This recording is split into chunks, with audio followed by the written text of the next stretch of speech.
Hey, Forrest here. Nothing like getting paid. And with ICCU's mobile app, I can deposit checks or accept Zelle payments so the money hits my account fast. I just wish there was an app for mowing the rest of these lawns. Right now, Lithia Ford of Boise is buying used vehicles. How much you want for the SUV? I don't know. Well, Lithia Ford will give you more than that. How much more? More than you think. I'm not thinking anything. I'm thinking you might get even more than that. See how much more you can get at Lithia Ford of Boise. When it comes to concrete, we've got you covered. RowPaint.com offers custom concrete coating services for your garage, business, warehouse, and more. And we do it in one day. We are your complete concrete coatings solution.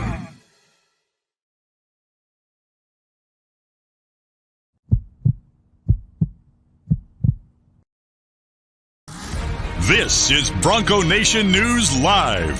The best interviews, the most informed opinions, the latest breaking news.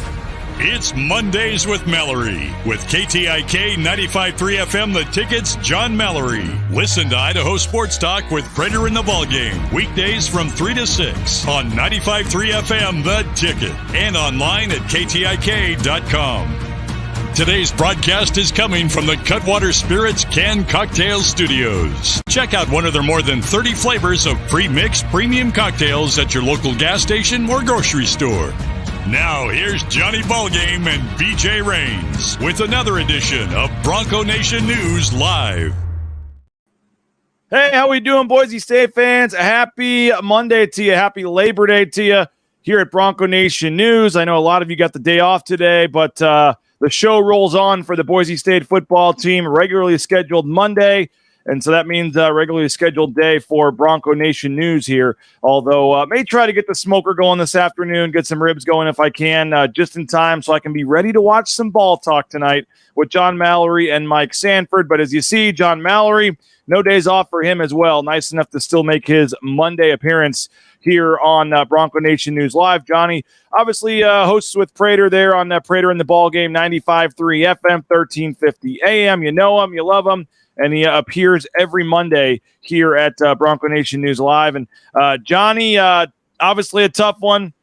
Fans still upset in the chat, calling for Avalos to be on the hot seat. All the range of emotions from that game the other night, but we've had 48 hours almost to kind of digest it here, or at least 36 hours. So we're going to spend the next 30 minutes or so breaking this game down, our thoughts, our level of concerns, and then maybe take a quick look into what that means going forward for the UCF game. But appreciate everybody for checking us out. And again, we will stream the Andy Avalos press conference live coming up at noon here on the Bronco Nation News YouTube and social media channels. But we got good viewership, Johnny. A lot of people still ready to vent and some ready to move on. But where are you at with this Boise State football team after the 56-19 loss to Washington? Oh, where am I at? BJ, I'm at the importance level of getting to 1-1 and playing well at home and beating a Big 12 UCF opponent is now of the utmost importance. And not that it wouldn't have been of the utmost importance any way you lose that game. It still would have been enhanced. But when you go down 56-19, and I think the way that whole thing worked out on Boise State's end, I think it does heighten the fact that Saturday on the Blue is going to be one of the more important home openers, not just to win, but to look good doing it, that Boise State may have had in quite some time. Certainly that wasn't the loss that Bronco Nation or this staff was expecting. I think a lot of people expected a loss, 56-19, and all that came with that, I think, has people frustrated. And I don't think it's the time yet to start talking about changes to this staff or maybe even significant changes to this lineup. I don't know if you should do that at 0-1. You go through the entire fall camp process trying to find who the best players are at each position. They don't just pick these guys out of a hat and then say, oh, that didn't work. Let's pick another group out of a hat. And everybody knows that. But certainly they got to get this thing going rather quickly. They need to look much better next week, and hopefully that will result in a win.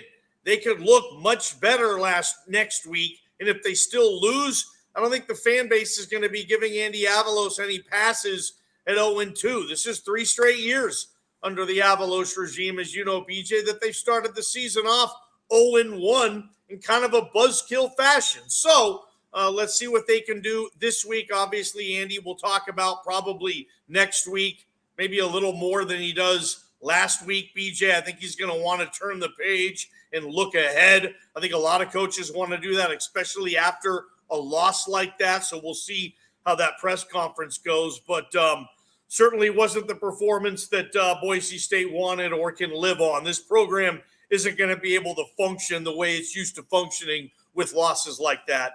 A lot of folks with mixed reactions in the ICCU YouTube chat this morning. Daniel Hansen, tough Monday. Feels like last year, no spark on either side of the ball after the first 6 minutes. Not sure I would go that far. He followed it up with just not what we didn't want to see, what we were hoping would not happen. Glaring signs of missing Caples and underdevelopment on both sides of the ball.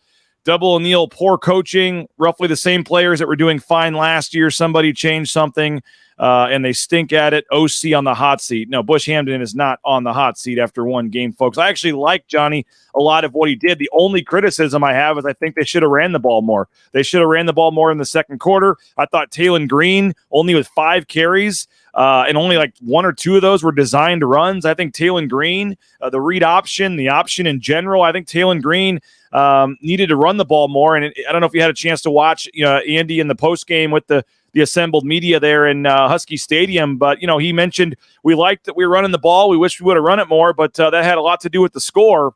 And I kind of followed that up and said, well, I mean, maybe in the second half, but in the first half, it was 24-13 pass versus run when the game was still, in doubt. So I didn't totally buy that they were forced to pass the ball.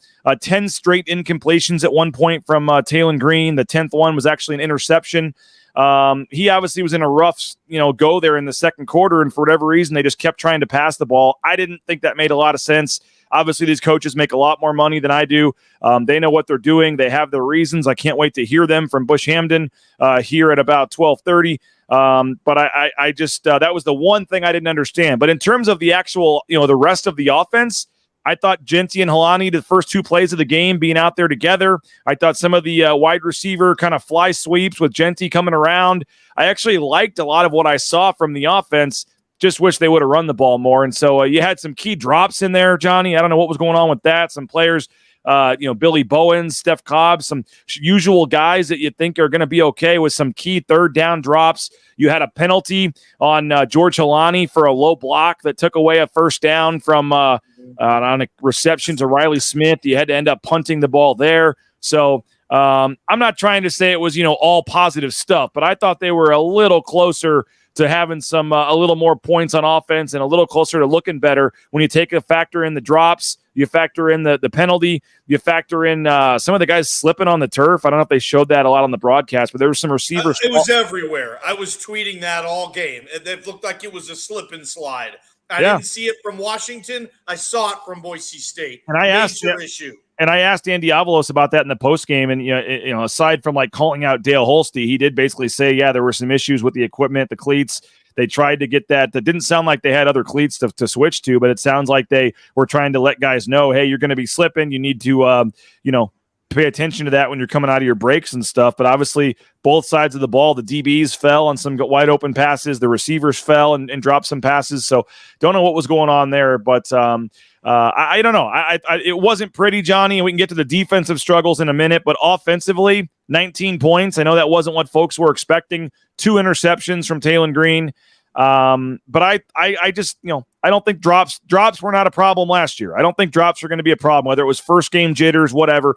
I'm not ready to make sweeping changes, as you said, to the offense, sweeping changes to the offensive staff.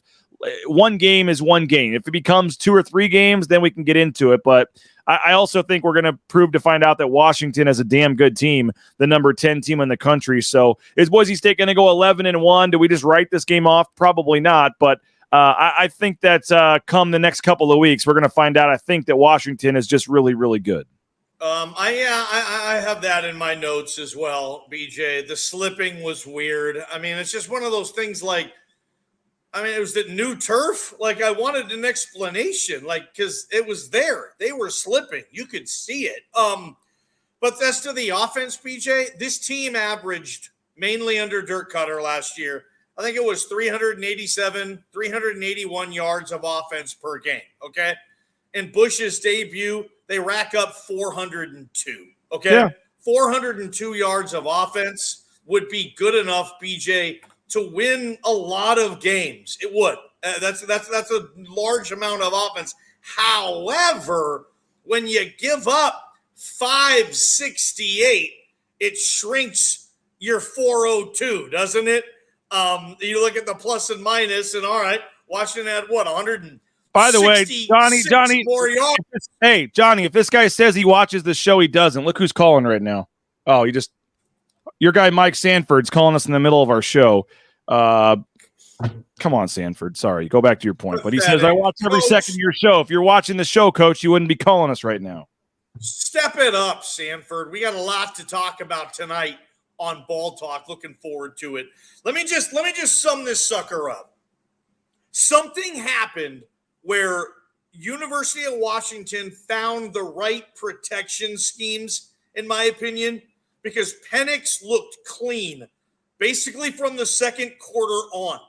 Boise State's lack of pressure on Penix allowed Penix, DeBoer, Ryan Grubb, BJ, to do exactly what they do best, attack downfield. All right? And they're one of the best in the country at doing this. This team's like the Splash Brothers of college football, right? They just go deep on you, scoring, pitching the ball. I don't even count, 13 plays from scrimmage where they had over 20 yards, something like that. I mean, that is dialing up massive distance there. I think this is proving to be an aerial clinic on college football, what they're doing up there in Seattle, BJ. I mean, they're going to do that to a bunch of teams this year. Smart coaches have smart and talented players. You get massive success. And credit Washington, they're going to be really tough to beat, but they figured out during the end of the first or the beginning of the second, BJ, something that Boise State was doing, because the pressure was there early on. I watched the TV copy twice now. I know you have too. It was a game. It was close. They were getting pressure. They were making it hard for Washington, or at least challenging Washington to move the ball and to do what it wanted to do. And then there was an end where, again, they just got Grubb and DeBoer and Penix. They got everything they wanted. If you're not slowing down a team that's trying to do exactly what it wants to do, if that team's good, and in Washington's case, really good, well, it's going to be a long afternoon, and it obviously was, BJ. Yeah. UW figured out at the end of the quarter, that was a game at that point. And you can't expect to compete, BJ, when you let your opponent do exactly what it wants to do and exactly what Washington wants to do when they're good at it. They're as good as any team in the country. Boise State might best just hope that Washington is that good. Yeah. And it's not more of maybe Boise State just isn't that good. That's just disgusting medicine to have to swallow. I'm not saying that's the case, but I am saying beating UCF is now of the utmost importance. Well, you mentioned Boise State, being in there. I may be off on this, but I think Boise State was up 9-7. They make the field goal for. Well, by the way, if you missed extra point, such a buzzkill. You're up 6-0. You missed the extra point. All of a sudden, and then all of a sudden, I know, but then you come down and Washington scores, and you're all of a sudden losing, even though you've played, probably been the better team to this point. But Boise State comes back, gets the field goal. They're up 9-7, Johnny, and then they got another stop. They got the ball back up 9-7. And if I'm not mistaken, I think that was the possession where George Helani got called for the chop block, which then Boise State had to turn the ball over because Riley Smith had the first down. They went back to 3rd and long and ended up having to punt.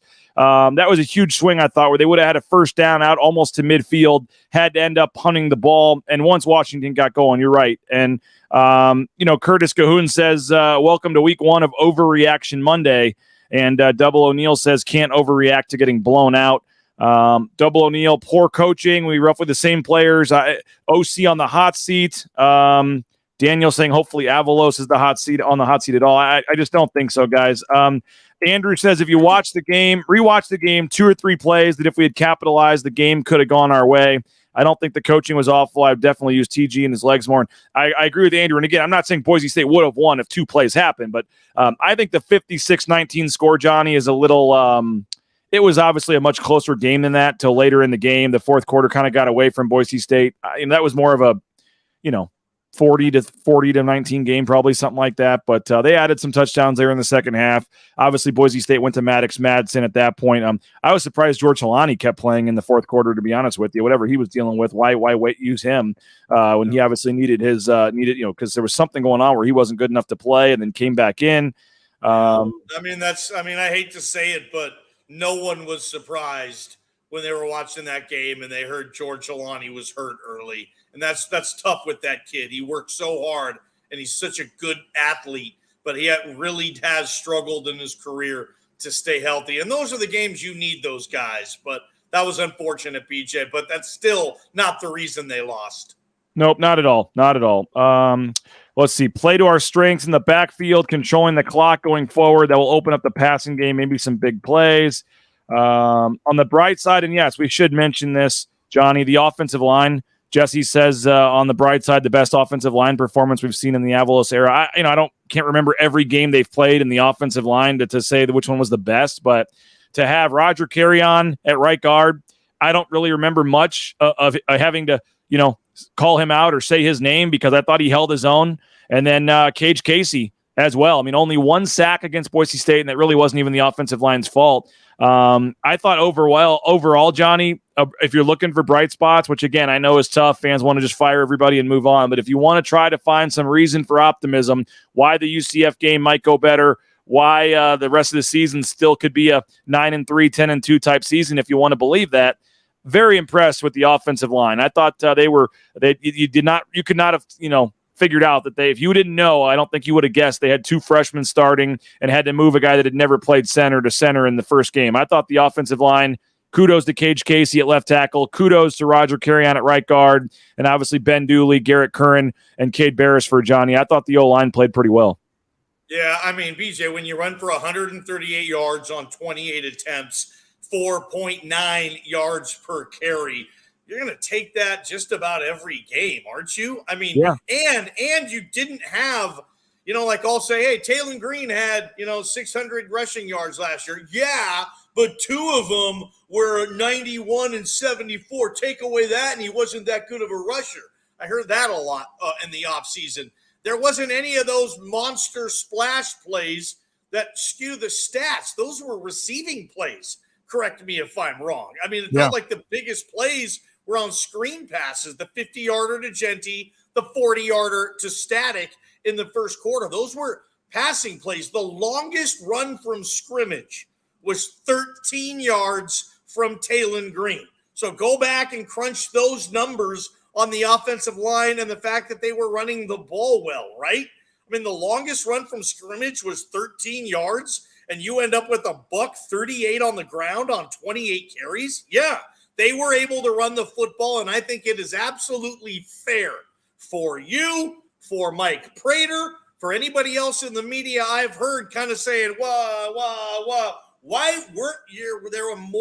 wasn't there a more commitment of this is who we are, this is what we're going to be, we're running the football this year, and then all of a sudden you get down a few teeters in a hostile environment, it's like, we got to throw the ball constantly to keep up with these guys. That's, I guess, a decision they thought they had to make. But I'm with you. There was a time in this game before it got out of hand where they could have ran the ball. I didn't see the option once, and maybe they did try to run the option, and Taylor Green ended up giving it to the first option every time. I don't know what the call was on that, but I thought we were going to see Taylor Green moving around a little bit, not just a statue back there. Let's waggle him. Let's play action boot, get him outside of the pocket, give him a decision to run or throw easier than just, is the pocket going to collapse? And when the pocket collapses, then now can I go? Can I run now, coach? It feels to me like like Talen's in his head a little bit. Like, no, Yep. I'm a quarterback. I'm a drop back guy. Yep. Be you.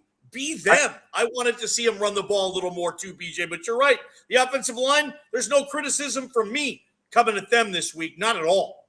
I thought also, that looked like Talen was also kind of just going to his first progression. He was trying to force a couple balls, didn't do a lot of surveying the field. I thought it was a lot of, this is my primary guy and this is who I'm throwing it to on this play.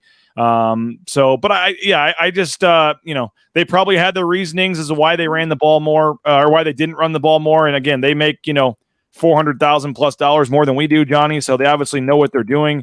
But again, it didn't make sense. If you would have told me in the first half, the numbers were 24-13, I would have just assumed the runs were 24 and the passes were 13, not the other way around. And that just surprised me that it was, as wide as it was. And Andy Avalos's response didn't really have a ton of merit there when he claimed, because in the first half it was still a game. So I didn't really buy that. Maybe the last drive or whatever when you're trying to get into field goal range. But overall, tough one obviously for Boise State. I mentioned the questions, the comments coming in.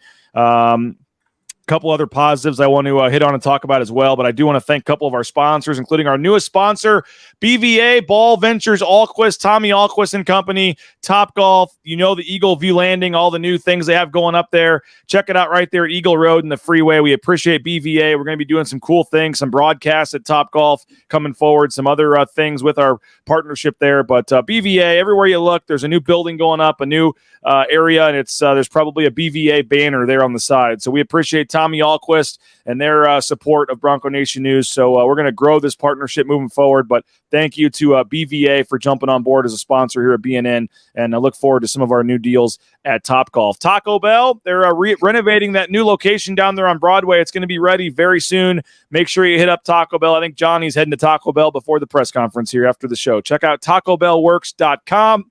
SON Management, the Nicolason family, they're donating hundreds of thousands of dollars, over $300,000 to be exact. They've committed in the next couple of years to the men's and women's basketball scholarship fund. So they're helping pay the scholarships for the men's and women's basketball players and to have them here. So check them out.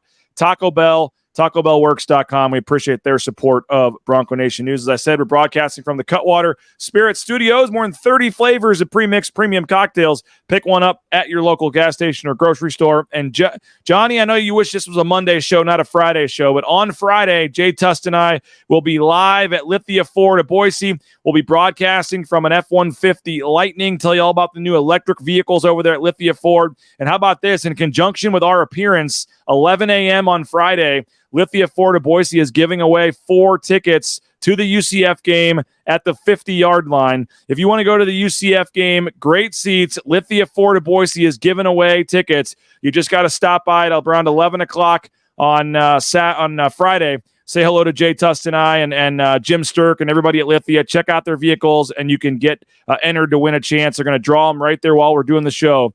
4 tickets to the UCF game, courtesy of our friends over at Lithia Ford of Boise. And again, they're giving away the tickets. You just got to come say hello to Jay and I on Friday.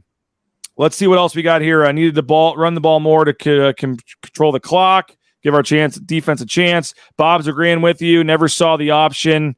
Another positive, Johnny. How about James Ferguson Reynolds? I know it's never a good thing when your punter is one of your few positives from the game. I get it, Johnny, but there was a couple bad snaps, and he had caught one up over his head and kept it from going out of the end zone for a safety, and ended up having a 62-yard punt on the play. He averaged 52 yards on his punting, which is number 5 in the country right now, Johnny. 52-yard average. And if you take out that one punt that he had, or if you add it in where somehow Ty Benefield misses the ball and it goes into the end zone at the end of the end zone, if that's down at the 1, so you add 19 yards that should have been added to his punt total, he'd be the leading punter in the nation right now in terms of yards. So James Ferguson Reynolds, I get it. You don't want to be talking about the punter. You don't want to see the punter 7 times. I get it. But again, things that may help you later in the season, looks like James Ferguson Reynolds has made big improvement from last year. That's where you need to go. Things that may help you later in the season. Looks like you might have a weapon back there. He's a good kid. He's obviously got a lot of ability.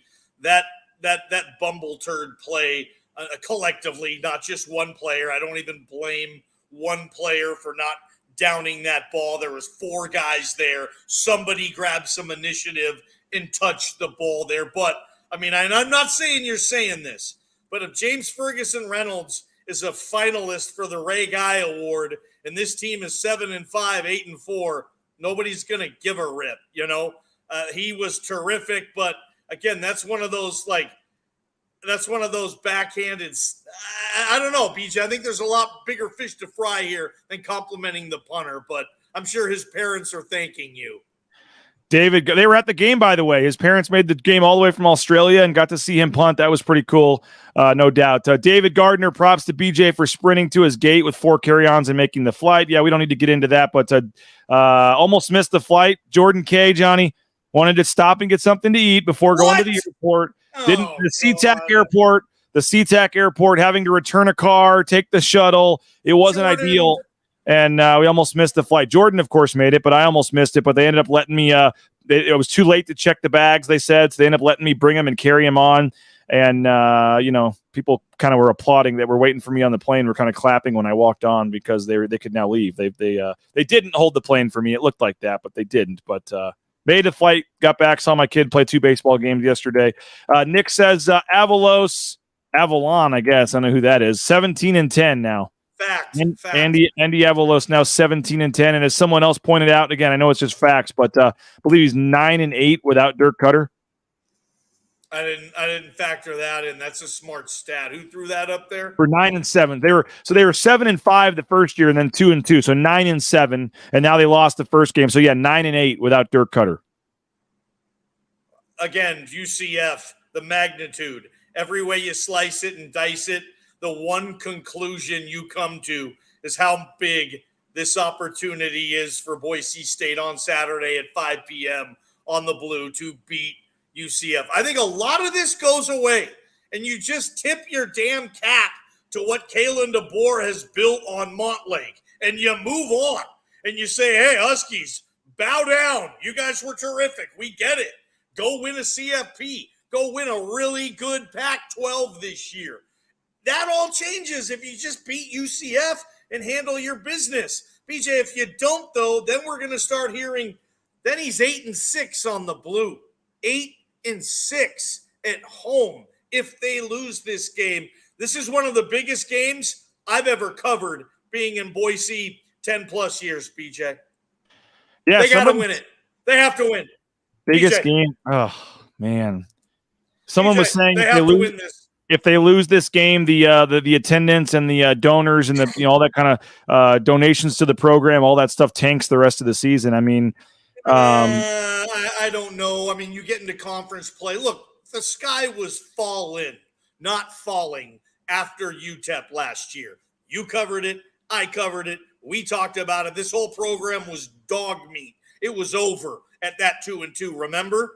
And they saved it, and they rallied, and they finished 10-4, and that's acceptable. That can still happen, but dang it, this fan base doesn't want that to keep happening. They don't want that to be this program. We get smoked in non-con by teams that are better than us. Oh, but then once we get to Mountain West play, we'll kick ass. We'll do what we do. We'll be Boise, and they don't want that.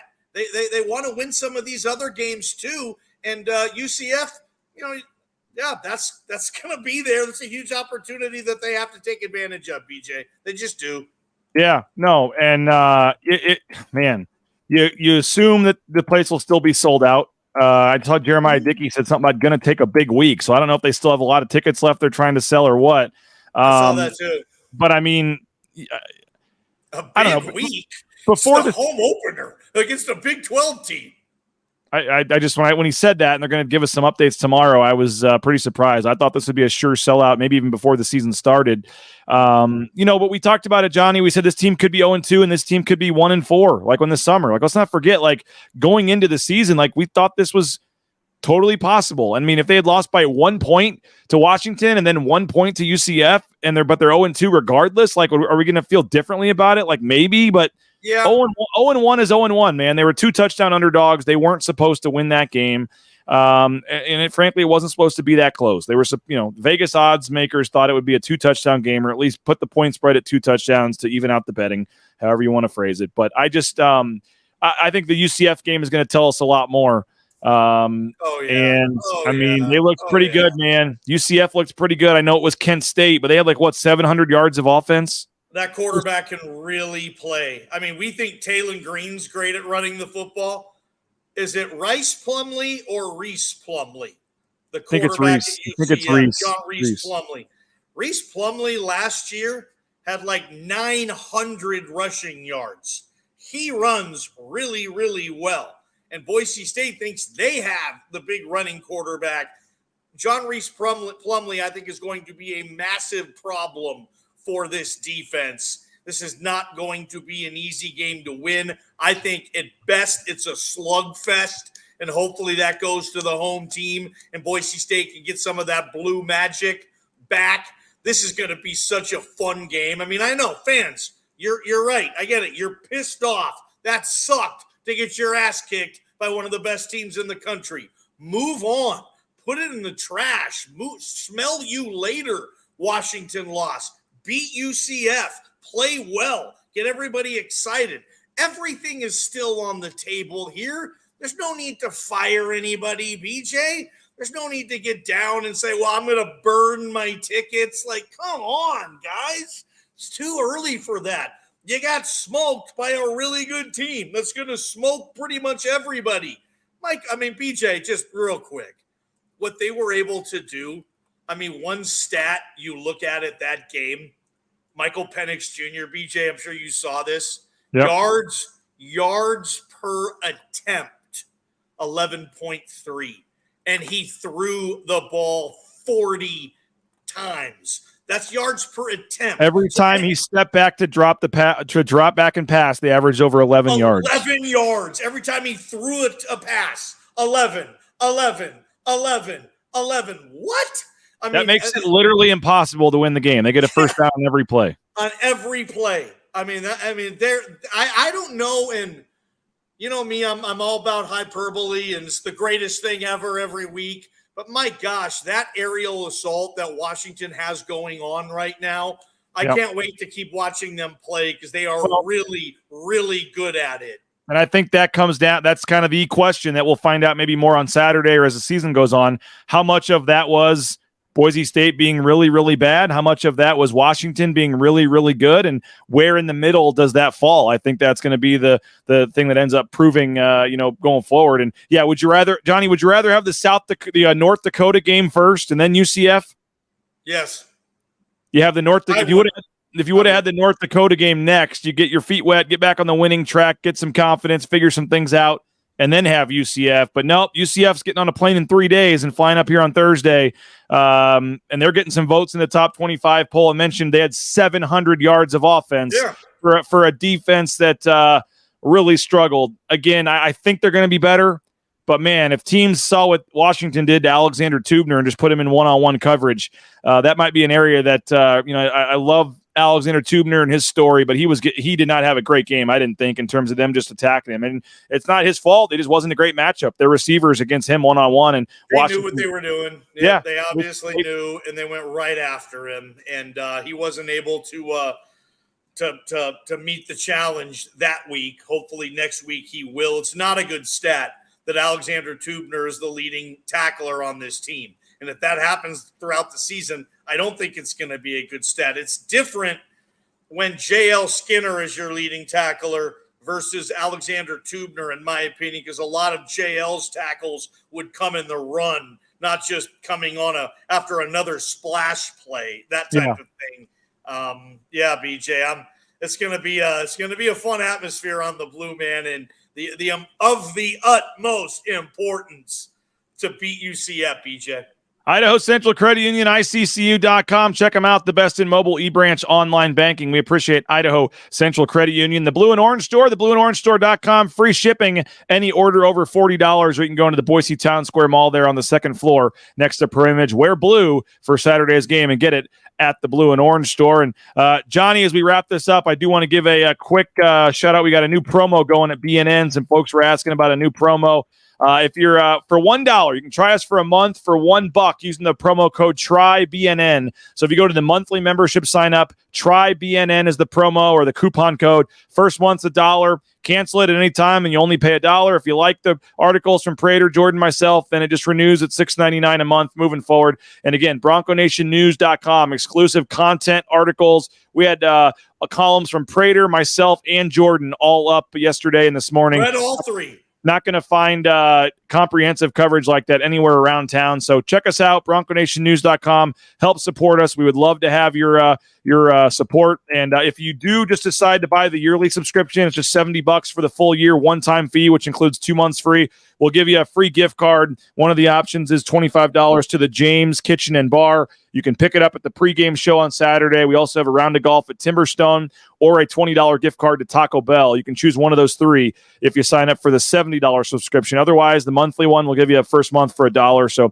appreciate everybody for checking us out. A lot of comments we couldn't get to. I apologize. People wanting more from Prince Strawn. Yep, saw him. Did he play a snap, BJ? I haven't seen the game book. The game book said yes, but I didn't see it. If he did, it was a player too, and I wasn't paying attention. But no targets. I know that. But I didn't see that either. No targets. Wow. But we got to get out of here, Johnny. I appreciate your time on a Labor Day. We will have the Andy Avalos press conference live. Come on back. Live press conference from Andy Avalos. That'll be at noon right here on the Bronco Nation News YouTube channel. So make sure you subscribe to the YouTube channel on the bottom of the screen there. If you're watching on Facebook or Twitter, switch over to the YouTube channel. That's where we're going to be. And we hope to have you subscribe to that YouTube channel. 12 o'clock. It's an hour earlier. And apparently, Johnny, it's going to be this new time the rest of the season. 12 o'clock, which I think you like better for extra hour to get ready for your show at 3 o'clock. But no Idaho Sports Talk today, though, right, for Labor Day. Yeah, no IST today on Labor Day, albeit the presser will be tweeting and all that stuff. But the big thing for us tonight, 8 p.m., Season 1, Episode 4 already? Are you kidding me? Episode 4 of Ball Talk with Sanford and Johnny. And as BJ knows, we're in this nice Ball Talk group chat with Sanford, which means me and BJ give him a lot of texts that he probably looks at and says, oh, crap. These guys are texting me stupid questions again, but we've done a lot of homework getting ready for this show. Coach Sanford is watching and dissecting Boise State. Hasn't done this since he coached here. He's going to have some monster opinions and even better analysis, BJ, when we do Ball Talk tonight. This probably is going to be the best episode we have in terms of content because we finally have some games to talk about.